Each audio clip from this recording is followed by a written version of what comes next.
সবাইকে স্বাগতম আমার আজকের ভিডিওতে। আমরা গত ক্লাসে পরিসংখ্যানের অধ্যায় থেকে গণসংখ্যা নিবেশন সারণীর নিয়মগুলো দেখছিলাম।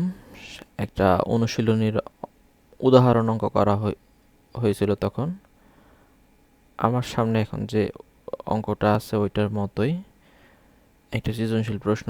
সৃজনশীল 12, কোনো বিদ্যালয়ের বার্ষিক পরীক্ষায় নবম শ্রেণীর 50 জন শিক্ষার্থীর গণিতে প্রাপ্ত নম্বরগুলো নিম্নরূপ। কিছু নম্বর দেওয়া আছে, তারপর ক, খ, গ 3টা প্রশ্ন দেওয়া আছে।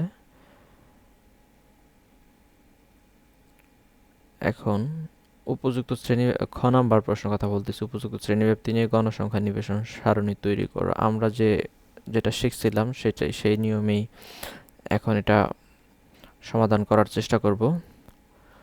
ওকে, আমরা এখন বোর্ডে চলে যাই। ওকে, আমার সামনে একটা অঙ্ক গণিতটা ওপেন করা আছে। কোনো বিদ্যালয়ের বার্ষিক পরীক্ষা নবম শ্রেণীর 50 জন শিক্ষার্থীর গণিতে প্রাপ্ত নম্বরগুলো দেওয়া আছে এখানে। এখন আমাদের সমাধানটা করতে হবে। আমরা সেদিন প্রথমে বলছিলাম যে গণসংখ্যা নিবেশন সারণী তৈরি করতে হলে প্রথমে আমাদের সর্বোচ্চ মান এবং সর্বনিম্ন মান বের করতে হবে। তো আমরা এখন দেখি যে এখানে সর্বনিম্ন আর সর্বোচ্চ মান কোনটা হয়। লেজার পয়েন্টার নাম আমরা প্রথমটা ধরে নেই যে এটাই সর্বোচ্চ বা সর্বনিম্ন। যেটা খুঁজি সর্বনিম্ন মানটা খুঁজি, দেখি 76-এর চেয়ে বড় কে আছে। 76, 65 ছোট, দেখি আর কোনটা ছোট আছে কিনা। 64 ছোট আছে, 56 আরো ছোট, 56, 45 আরো ছোট, 32। এই 32টা আমরা ছোট একটা মান পাইছি। দেখি 32-এর পরে পাওয়া যায় কিনা। 32 আছে ছোট,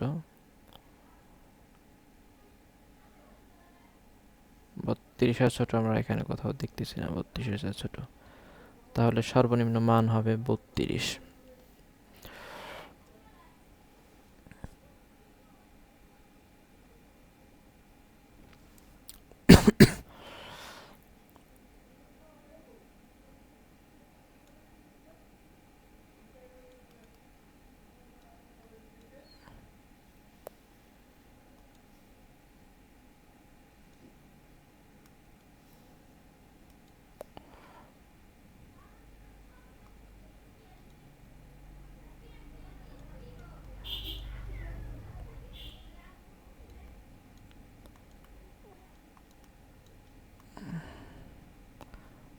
সর্বনিম্ন মান 32, আর সর্বোচ্চ মানটা একটু খুঁজি যে সর্বোচ্চ মান কত হয়। ধরি যে 98 পাওয়া গেল প্রথমে। 98,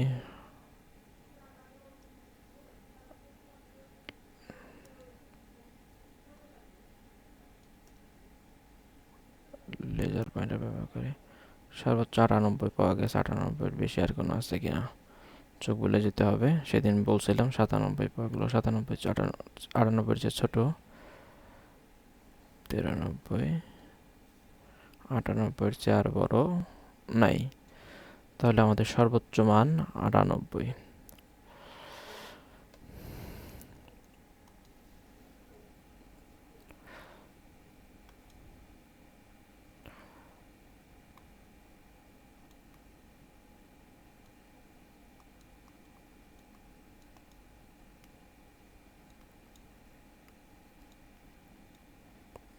সর্বোচ্চ মান 98।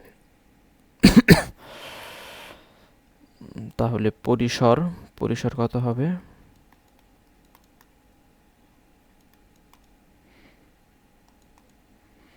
দ্বিতীয় ধাপে আমাদের পরিসর বের করতে হবে। সর্বোচ্চ মাইনাস সর্বনিম্ন প্লাস 1 আমরা বলছিলাম। তো সর্বোচ্চ থেকে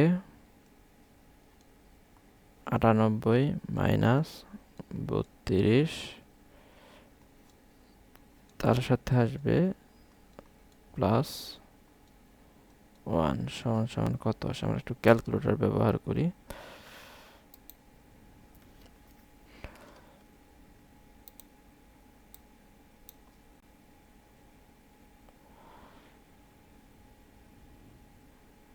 ওকে,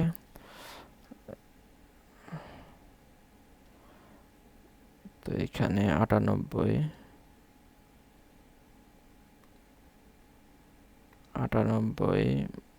মাইনাস 32 সমান সমান 66, আর এক যোগ করলে প্লাস 1 সমান সমান 67 হবে। 66 প্লাস 1 বোঝা যেতেছে 67।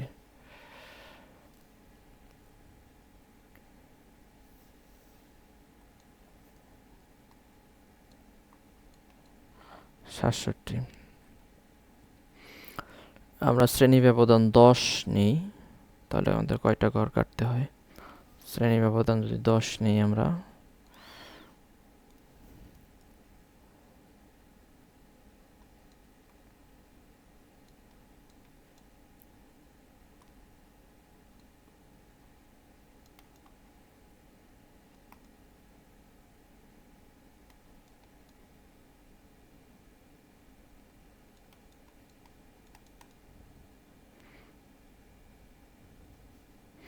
দশ ধরে শ্রেণী সংখ্যা পাবো কত?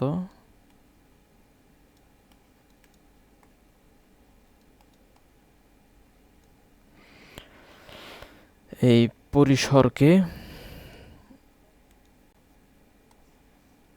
পরিসরকে কি দেওয়া ভাগ দিব, শ্রেণী ব্যাপ্তি কত নিচে যেটা, ওইটা দিয়ে ভাগ দেব যেটা আসে। ওকে, শ্রেণী সংখ্যা হবে 67 ভাগ 10 সমান সমান আসে 6.7। আচ্ছা, ঘর সংখ্যা ভগ্নাংশ হতে পারে না, এই জন্যে আমরা এটাকে সর্বসম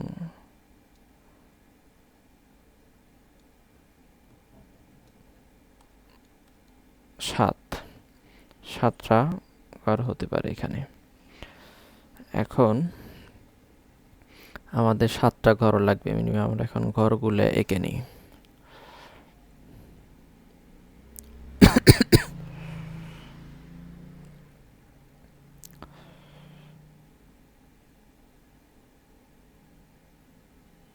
ওকে,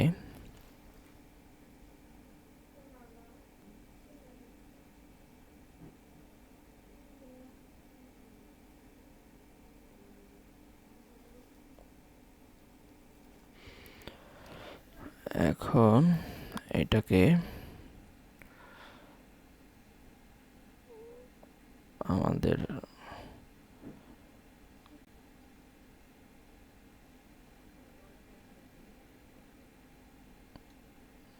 এই ঘরটা ভিন্ন কালারে আঁকি।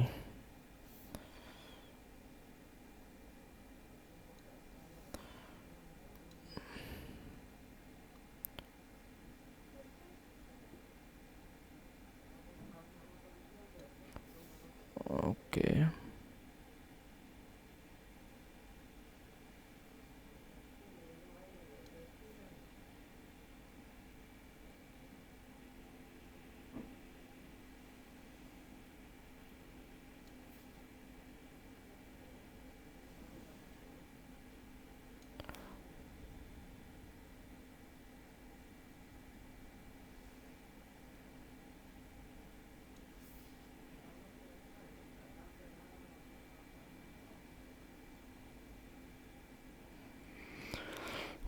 এক দুই তিন চার পাঁচ ছয় সাত। তো একটা হেডিং লেখার জন্য আর একটা মোট লেখার জন্য আর 2টা ঘর লাগবে।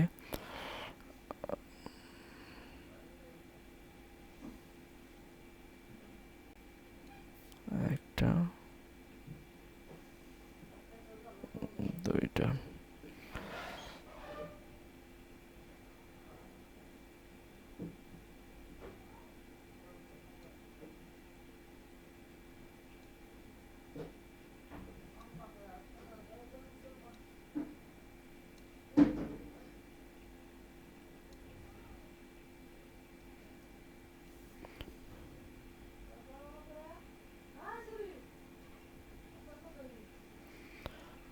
একটা শ্রেণীব্যাপ্তি লেখার জন্য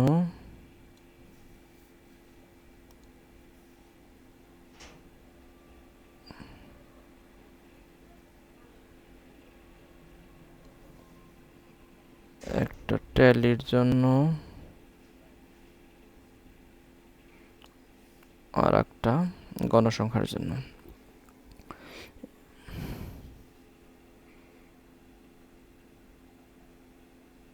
শ্রেণী ব্যবধান লিখতে হবে, যে এখানে কালো কালিতে লিখি।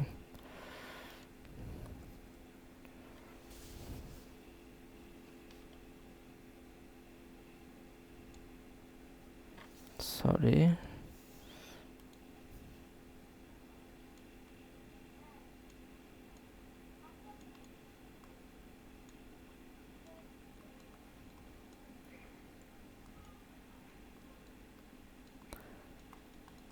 ট্যালি চিহ্ন আর গণসংখ্যা।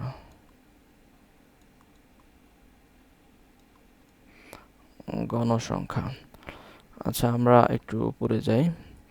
আমাদের সর্বনিম্ন ছিল 32 আর 98 মধ্যে। আমরা শ্রেণী সংখ্যা ধরছি 10, এই সংখ্যাগুলোকে একটু নিচে নিয়ে আসি।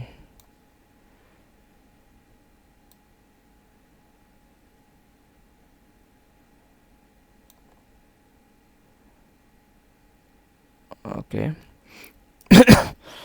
আমাদের 32, আমরা একটু হিসাব সৌন্দর্যের জন্য আমরা 31 থেকে নিতে পারি সংখ্যাগুলো।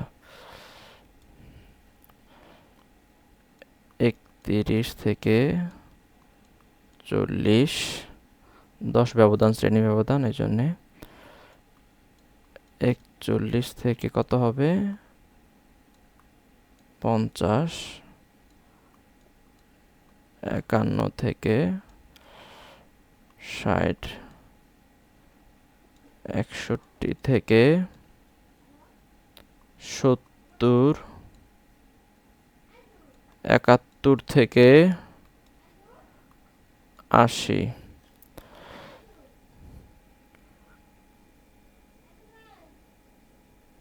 অল্টার,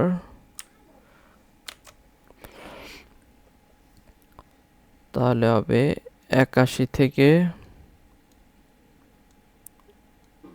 90, 91 থেকে 100। এই গ্রাফিক্স ট্যাবলেট লেখা একটু কঠিন, এটা অভ্যাস নয় লেখার।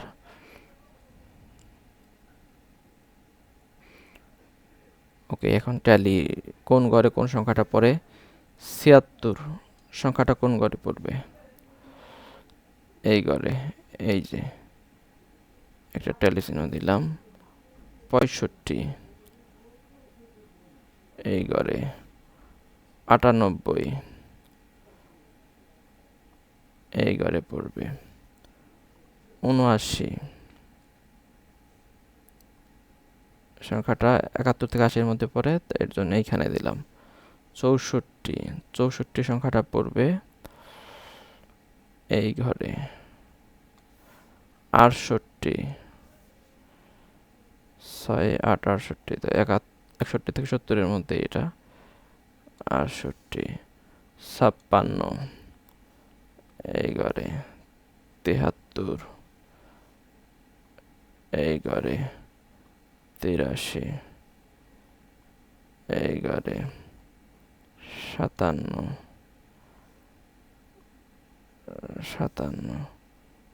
55,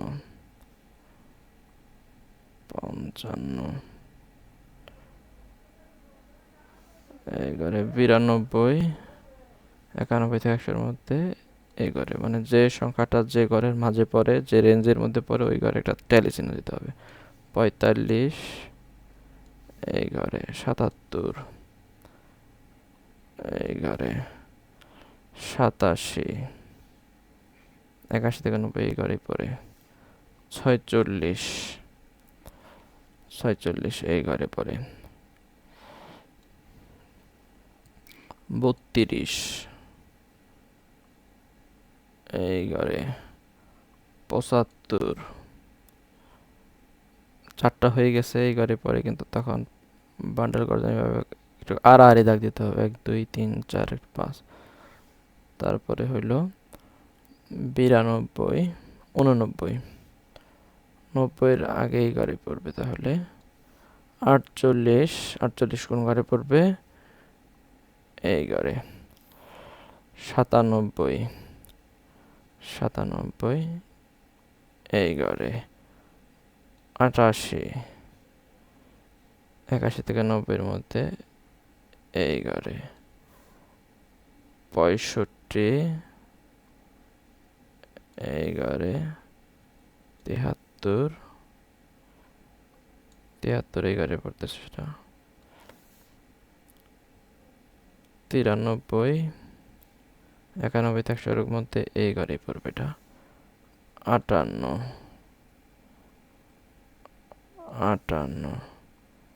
58, 41, 1 2 3 4, 4টা সংখ্যা হয়ে গেছে। 69, 70-এর মধ্যে এই ঘরে পড়বে, 4টা হয়ে গেছে এই ঘরে, এই জন্য পরেরটার ক্ষেত্রে এইভাবে। 63 এই ঘরেই পড়বে। 39 এই ঘরের ভিতরে পড়বে। 84,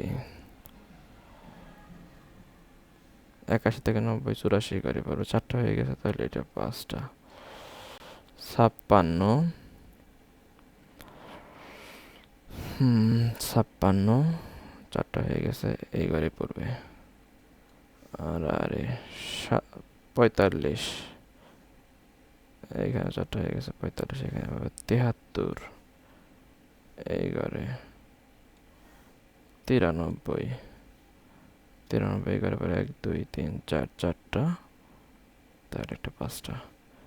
62, 62 এই ঘরে পড়বে।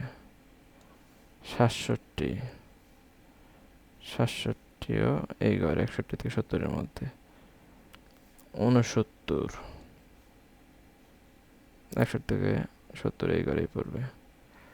65, 65 পড়বে এই ঘরে, 4টা হয়ে গেছে। 53, 53 এখানে। 78, 78 এই ঘরে। 64, খুব ইজি, সংখ্যাটা কোন রেঞ্জের মধ্যে পড়ে সেখানে শুধু একটা দাগ দেওয়া, ট্যালি। 85 এই ঘরে পড়বে, 85টা। 53, 53 এই ঘরেই পড়বে। 73, 73 এই ঘরে। 34, 34 এই ঘরে। 75, এই যে 71 থেকে 80 এখানে 75 পড়বে, 4টা হয়ে গেছে, এই জন্য এটা আড়াআড়ি। 1 2 3 4, এই একটা 5টা। 82, 82 এই ঘরেই পড়বে। 67, 67 কোথায় পড়বে? এই যে এই ঘরে, এইখানে। 62, 62 এই ঘরে পড়বে। তাহলে ট্যালি চিহ্ন আমরা একটু খেয়াল করি, এখানে কয়টা পড়তেছে? 3টা, তাহলে গণসংখ্যা হবে 3। 5টা, 5, 5 6 7টা, 7, এইখানে 5 10 আর 3 13,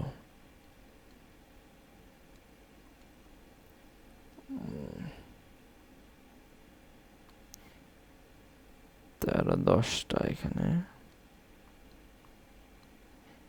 10টা, এইখানেও 7টা,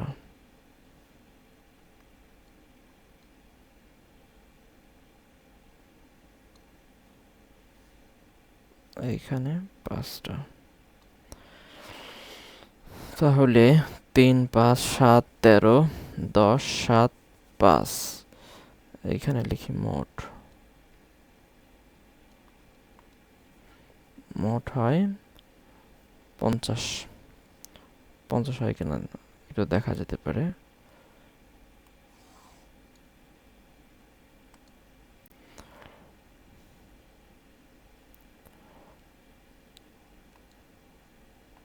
3 প্লাস 5 প্লাস 7 প্লাস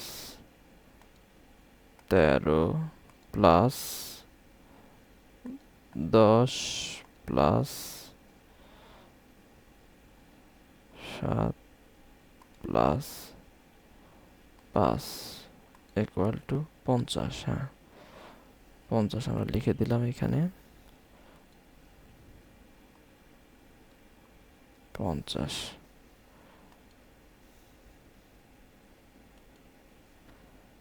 তাহলে এটাই ছিল গণসংখ্যা নিবেশন সারণী। এই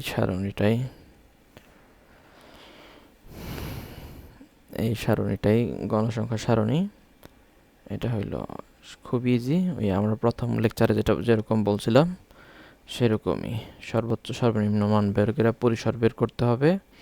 তারপর শ্রেণীব্যাপ্তি একটা ধরে নিতে হবে 5, 10 বা দেওয়া থাকলে সেরকম নিয়ে তারপর ওই যে পরিসরকে শ্রেণী ব্যাপ্তি দ্বারা ভাগ দিলে একটা সংখ্যা পাওয়া যাবে, শ্রেণী সংখ্যা পাওয়া যাবে। ওই কয়টা ঘর কাটতে হবে, শ্রেণী ব্যবধান আর মোট লেখার জন্য হয়তো 2টা বেশি করতে হবে। তারপরে এই সংখ্যা কোন রেঞ্জের ভিতরে পড়ে সেগুলো বসায় ট্যালি চিহ্নর গণনা করে গণসংখ্যা বের করতে হবে।